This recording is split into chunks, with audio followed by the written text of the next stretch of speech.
Emily Paulson is the author of Highlight Reel, Putting Honesty and Recovery Beyond the Filtered Life, and the author of Hey Hun, Sales, Sisterhood, Supremacy, and the Other Lies Behind Multilevel Marketing. And she's also the founder of Sober Mom Squad. Emily has given two really powerful TEDx talks, both of which challenge the status quo of parenting, alcohol use, and feminism as we know it. She resides in Central Oregon with her husband and their 5 children. Emily, I am so excited to have you here today. Thanks. Excited to be here. Well, as you know, the Find Me the Money podcast is all about money and divorce, but we talk about other really important topics that affect women who are in the process of divorce or newly out of their divorces, or maybe even just thinking about it. And multi-level marketing, unfortunately, is one of those topics that comes up a lot, and it has the opportunity for people to get their feelings hurt, but I really want to talk about it. And so I want to start off by having you give us a little bit about your backstory with MLM so that my listeners know where your expertise and opinions come from. Yeah, for sure. So I didn't know all that much about multi-level marketing. I joined in 2014, so 10 years ago, and they were just popping up on social media. I saw friends who were kind of successful. They went on fun trips. I'd gone to parties before. I just didn't really understand how they worked. Um, but I had a friend who invited me out for wine, and I had 5 little kids at home. I was just feeling very disconnected, very lonely, was really looking for like, what is my next thing? And this sort of fell into my lap. And I was met with all these wonderful, nice people, and they had these fun products. And I thought, you know what? I'll give this a shot. Like, how bad could it be? And that's really how easily I got roped in. Well, and our episode today is called Multi-Level Marketing Lies. And so I think everyone knows kind of where I come from this. Multi-level marketing is not a business, but I'm asking you, what kind of business organization are we talking about when we say MLM? Yeah. So MLM basically, it's not sales in the sense that, sales are great. Sales are awesome. If you are selling a product, you get money for it. That's sales. Multi-level marketing is different in the sense that you get paid on actually recruiting people in the organization to sell the same thing. You get a cut of their sales, your upline gets a cut of your sales, their upline gets a cut. And the reason that doesn't really work is because the people at the top make all the money and the people at the bottom don't. So the people who succeed do so because so many people fail. And they're called lots of different things. MLM kind of has a bad rap because they should. But, you hear direct selling, which it really isn't direct sales. You hear social commerce, affiliate marketing, which again, it's not even affiliate marketing, but they go by all these other names, social selling, because MLM really is starting to get a bad rap. Right. But all of these companies push, we have this product or this service that you can sell. And look, you make so much money just by selling this item. So what's the deal? I mean, but it is sales then, right? It's not recruiting, it's sales. Right. Except the sales are just a way to get people to recruit them. So it is never about the product. Like all the companies have a product and the product is whatever. They're not terrible. They're not great. It's basically the same stuff you can get anywhere. But the products are truly just a way to target someone to get them to then join in the business because then it's just a recurring revenue stream for the company. You get someone hooked on the products. They're buying them themselves because they have to stay enrolled. And then in order to promote, they have to recruit other people and the cycle just continues. Right. So how are MLMs predatory? I mean, nobody has to recruit if they don't want to. They just wanted to sell the best could. So this can't possibly be bad or predatory, can it? Right. So there are people who will say, you know what, I don't love MLMs. I think they're predatory, but I'd never join one. I just buy the products. And I have to say, no matter how you're involved in one, even if you're just buying the spatula from your Pampered Chef friend or just buying the eye cream or whatever, you're still contributing to the problem because you're paying for an overpriced product. The price of what you pay into all the levels, right? All the uplines get paid. That's just built into the product. So it's overpriced to begin with. And it's predatory because you're reaching out to people who possibly don't have the money for it. You're reaching out to people who you are going to target to recruit. And that's the predatory part of it, is these are friends and family who trust you. And again, it's not just selling a product to them. It's not having your own product and selling it to them. You're selling them this lifestyle. You're selling them this financial freedom, this idea that is not real. Well, I think it's so funny that these companies all promote the money you're going to make, the lifestyle you can achieve, the financial freedom. You are your own boss and you decide how much money you want to make. And then when someone like I points out that 99% of people will lose money in MLM, it's actually more than 99%. Then the companies say, well, no, no, no. Most of them don't want to make any money anyway. They just want to get in to get personal products or to sell to a few family and friends. It's such a, it's so confusing. Well, you told us all about the money we'll make, but then when we say nobody's making money, they say, well, no, no, nobody wanted to make money anyway. Yeah. And why should you have to buy into a company if you just want to use the products? Like, that's the first question you should be asking. Why should I have to pay to be a distributor if I just want products? And which is the biggest red flag. But the reason they do that is because once the company has your money, they never need you to sell a thing, right? So you Right. are already starting in the negative. Yeah. Right.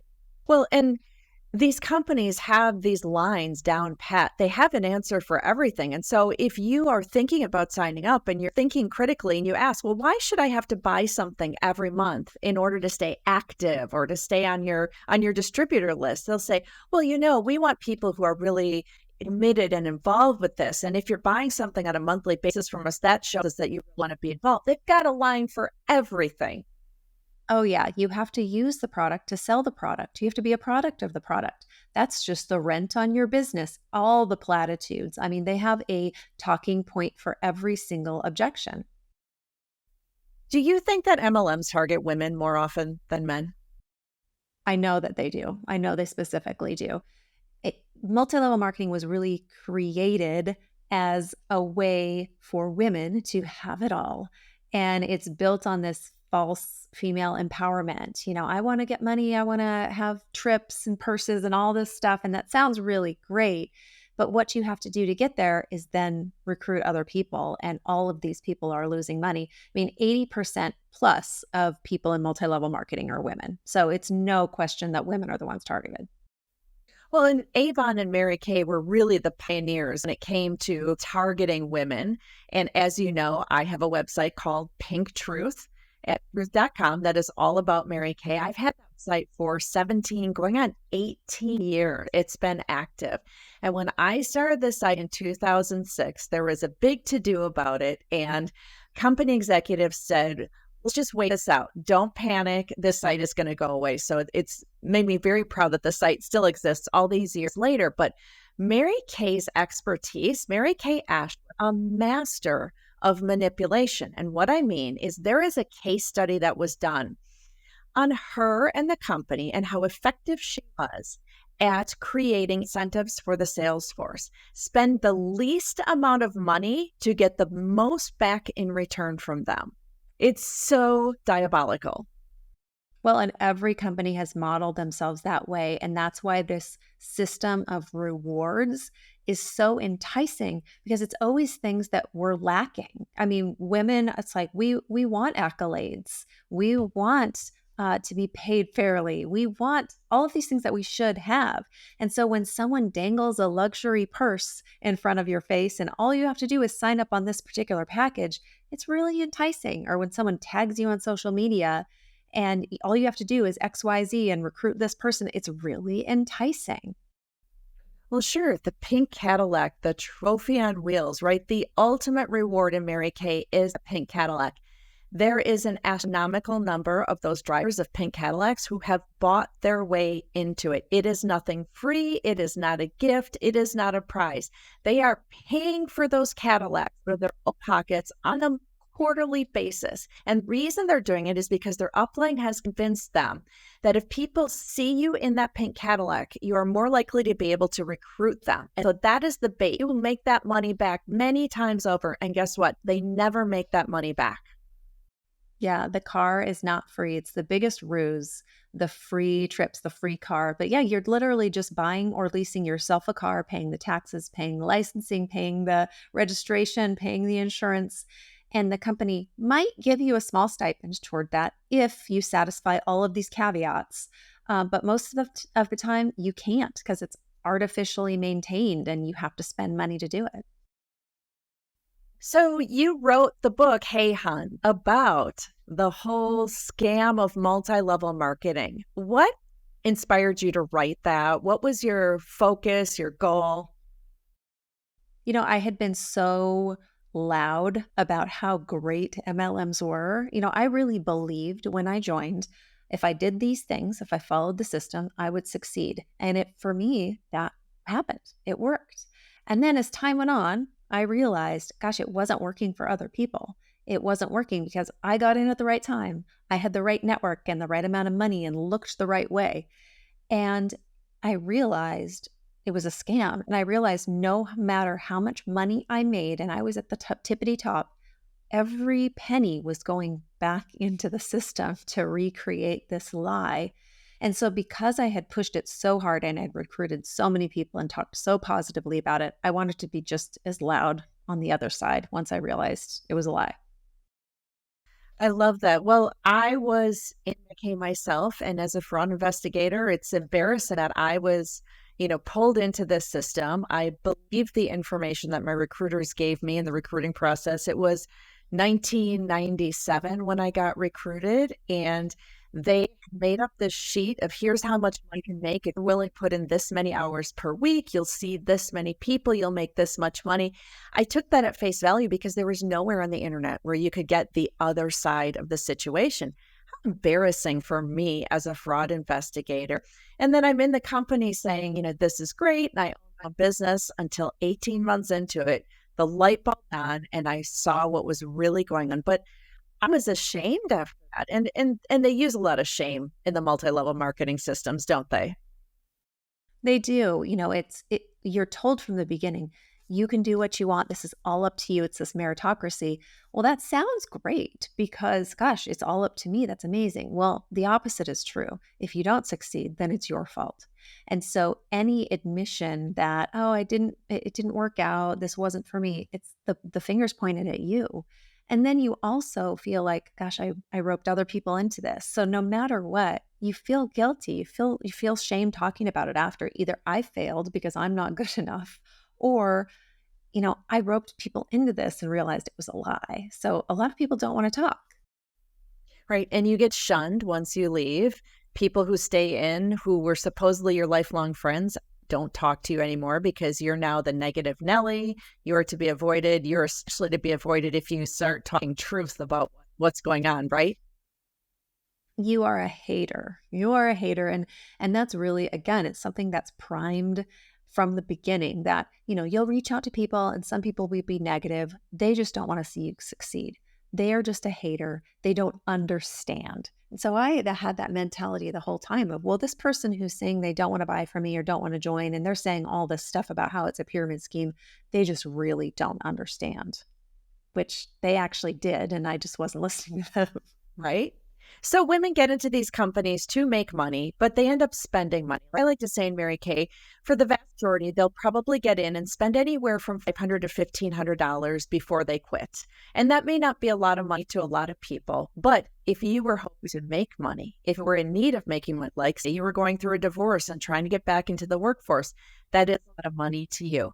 But even if you've been in for a long time and now you have tens of thousands into it, or you're in one of these so-called free cars and you have to buy your production just 1 month to stay in that car, etc. Why do you think women keep feeding money to things even when they are seeing that they're failing and they're not making money? It's the sunk cost fallacy. It's like, I've already spent so much time in this. How could I not stick it out? I've already spent so much money. I already have so many friendships, whatever it is. And again, it's beat into your brain all of these like pictures of people almost getting to the end, and all they needed to do is just push one more month or spend one more dollar. And you really think it's just, if I do this one more thing, how can I give up now? And you're told over and over, you only fail if you quit. Right. But Emily, I know someone who made a lot of money in Mary Kay. Like this woman made a lot of money in Mary Kay. She drove that pink Cadillac or something of the sort. And that doesn't make sense. It can be done, see? Yeah. Oh, yeah, it can be done. And then what I say is, okay, so you made a lot of money or your friend made a lot of money. How did everyone on her team that she recruited do? How are they doing? How much money did they spend? And usually that's the end of the conversation because for every person who does well, and again, this is only what we see. This is from social media posts. We're not looking at their taxes. And is this before taxes? This is after taxes. This is before expenses. Is this after expenses? We don't really know how much they're really making. It looks pretty. So that might not even be accurate, but they're not showing all of the people who paid into their team, all of their customers and the amount they've spent who are never going to see a dime. So some of the companies do income disclosures, and it's a sheet. I like to say that's still smoke mirrors. They like to make it seem like they're really disclosing something, but they're difficult to understand. There's a whole lot that they don't tell you about the numbers, but what they do tell you always shows that almost nobody is making money in these, right? So Why does true. it seem like there are all these successful people when these disclosures show there's not? It's the hope, right? It's the hope you see. It's the same reason people buy a lottery ticket when the odds are so low because there's still a chance, right? Even though it's a small chance. Even though your odds of winning the lottery are probably better than the odds of striking it rich in an MLM, you see the success stories on social media. You don't see the stories of the people failing. And so it's skewed in a way that you're like, well, I could maybe do it. And I look at this income disclosure, and even though it says 0.00000% make this amount of money, that's a big amount of money. And gosh, maybe I could do it. It's just when the hope is strong enough and that hope is being fed by all of your friends and family who are in this organization, logic is going to lose out. You only fail if you quit. All those people who failed and lost money, they just quit too soon, right? They weren't willing to put in the work, Yeah, they didn't believe in themselves. Yeah. right? Well, so you mentioned social media. It obviously plays a huge part now in the spread of MLMs, does it not? Yes. And I will say, when I joined, it was really just starting to proliferate. Instagram had just started and Facebook was really going strong. And social media hadn't really caught on to the fact that people were selling stuff on their platforms. And that did stop. So it was like I saw this shift in this rise of social media selling. And then all of a sudden, it was like it was a lot harder to do. Now, I think what we're seeing is it's this fake influencer lifestyle where it really is selling the lifestyle more than the products. You might not even know someone's in an MLM. You just see their pretty pictures and their purse and their trip, and you really have no idea what they're selling. So social media has kind of confused it a little bit. Well, and people should be aware if you are on social media, any of the platforms that someone is talking about, they have a thing. DM me for detail. They won't say the name of the product or the brand in public. They always want you to connect in direct messages. You can bet it's an MLM, right? Oh yes, if you're selling something and you don't want to say what you're selling, that's a huge red flag. Also, if you say this isn't a scam, it's a scam. And if you say Right? this isn't an MLM, it probably is an MLM. So those are It's not the a biggest red flags. pyramid. Yeah. So how do we fight against multi-level marketing? So I think it's just consumer awareness. I think the more of us who speak out about our experiences, it balances out all of those fake stories and all the aspirational posts that we see that probably aren't even true.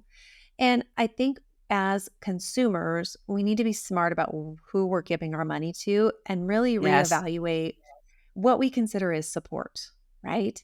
And when you are talking about the people who are targeted for multi-level marketing, people who just had babies or who are on a job change or who are just gotten a divorce, right? These are people who are vulnerable and looking for support. You may think, oh, if I support her new business, if I buy this spatula or the eye cream, I'm really helping her. And knowing that you're not, that by supporting someone, support them, make them a meal, babysit their kid, whatever. But by feeding into their MLM, you are just perpetuating their losses over the long haul. And for the people who say, well, I just like the products, and so I'm just going to buy a little bit of the products. I always say, you are financially supporting a scam that is abusive and is taking advantage of thousands of women, that particular company, thousands of women a year, but collectively millions of women a year are being taken advantage of by multi-level marketing. Right. And you think, oh, it's a small business. I'm supporting a person. I'm supporting my friend down the street. Your friend down the street is getting very little amount of that sale. The majority is going up the chain to these people who are making tons of money off the people losing money and the corporation. Again, every MLM is a huge million or billion-dollar corporation, and they make their money because so many people lose their money. So that's what you're supporting. Wow.